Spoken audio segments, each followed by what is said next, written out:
Hey guys, how's it going? Welcome to my video. Alright, so I'm gonna give you guys another car tip if you guys have this issue. Alright, so I had this issue months ago. And got it resolved. Wasn't a big deal. Alright, if you guys have this issue where you get into your car and there is no power whatsoever. There's like no power whatsoever. You know, the remote doesn't work, the alarm doesn't work. It's like as if the battery was taken out and you guys have zero power. So in this situation, normally you guys would think, well, I had this situation and I was thinking maybe it could be, I was thinking it was probably the battery was completely dead, probably left the lights on. Now that was my thinking at the time, so I was like, let me just check the terminals. Right, first off, check the terminals, see if there's any kind of issues with it. Maybe it's not, maybe the contacts are not making the terminals on the battery is not making contact with the cables, the positive and negative, but the cables were good. All right, maybe there's corrosion that's blocking something, the positive, negative, that's good too. All right, so the whole troubleshooting thing is, you want to think, well, what else could it be? Maybe it's the ground wire. So if there's no ground wire, if the negative cable is not connected to the frame of your car, there's a good chance that if that situation happened, you're not going to get any power whatsoever. But normally in these situations, unless that cable is rusted off, it's connected. All right, if it's some way connected to the vehicle, to the frame of the vehicle, you're going to get power. But in this situation, there's no power whatsoever. So the first thing that comes up is probably the battery. Right, it's the battery. So you get that jumped. Right, if you have a power pack, or if you have another car or truck and somebody's helping you to get it jumped and nothing happens whatsoever, you're trying to jump it, nothing happens whatsoever,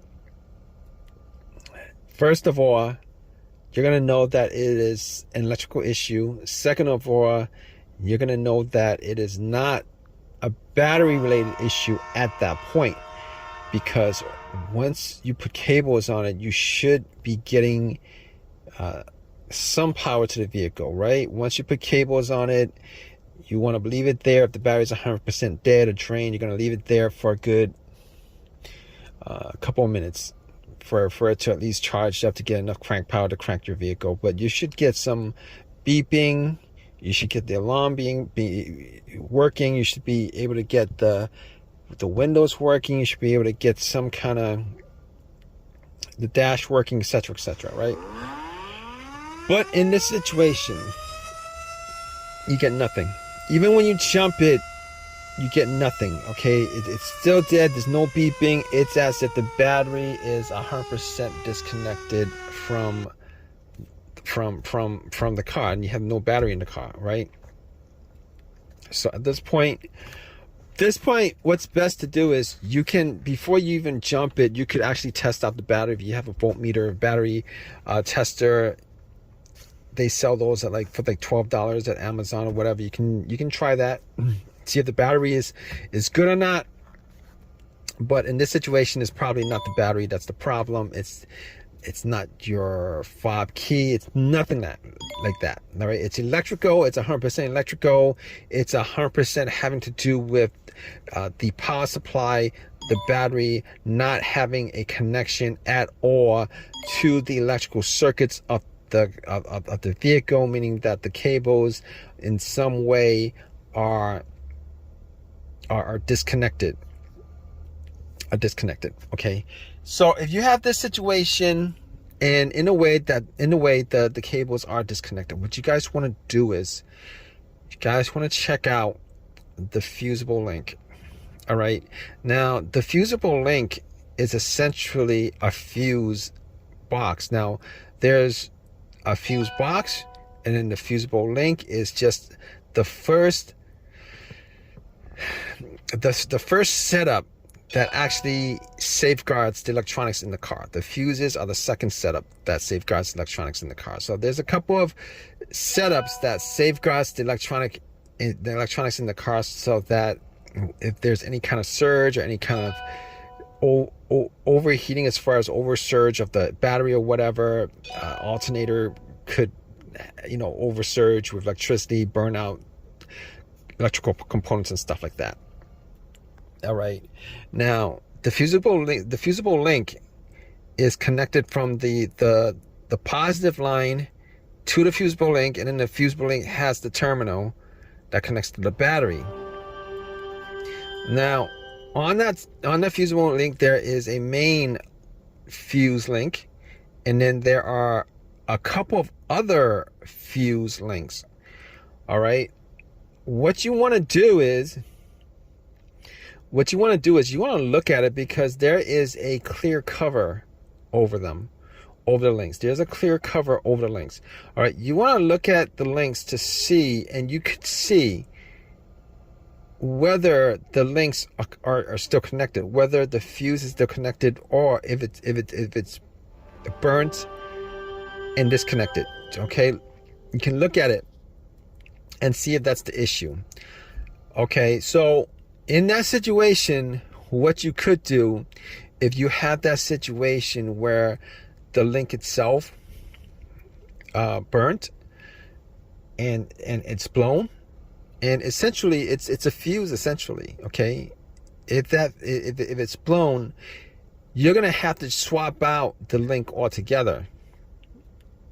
But if you guys are in a situation and you're stuck in this situation in a parking lot or whatever, for whatever reason, all right, there was a surge that blew the link. There's a bunch of reasons that, well, not a bunch of reasons. It's not something that generally happens. It's rare that it happens, but it does happen, and you guys need to get it.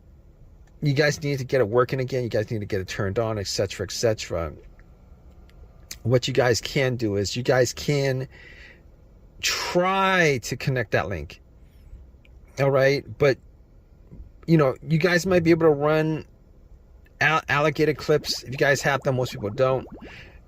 If you need to start your car in any way, if you have something metal, and I'm not suggesting you guys do this. All right, but if you guys are kind of mechanically inclined, electrically inclined, and you guys have done something like DIY stuff before, all right, it's not a hard thing to keep it to get it started. If you guys can connect those two links, or if you guys can actually connect the main part of the cable to the battery itself, you will be able to get your car turned on and started and drive it. Obviously, you're gonna have to change that fusible link out. The fusible link, you guys get AutoZone, any of the other Advanced Auto, any of the other car part places. And I think I think if I remember right, it was around like $25-30 bucks. Get that link. It's very easy to replace, and once you replace it, everything should work. If you guys have some kind of fuse tester, you guys can test the fuse tester out with that broken link. But it's visual. You guys can actually literally see where the issue is if that fusible link is blown.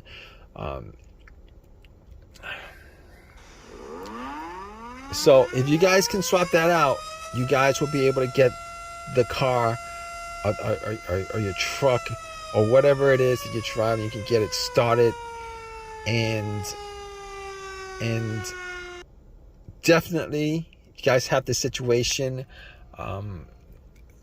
This is probably the main cause of it, outside of a battery that's like 100% dead. All right, try that. See if that works. If you guys are in this situation and you guys are looking for a quick DIY hack repair job, you could temporarily get your vehicle started if you guys have a wire alligator clips to fuse the two links or to connect the main cable to the terminal of the battery itself. Anyway, if you guys have any questions, definitely leave a question in the comment section. Might help somebody else out. If you guys have any comments, definitely leave a comment in the comment section. Please subscribe. Please give me a thumbs up. All that good stuff. All right, guys. Take care.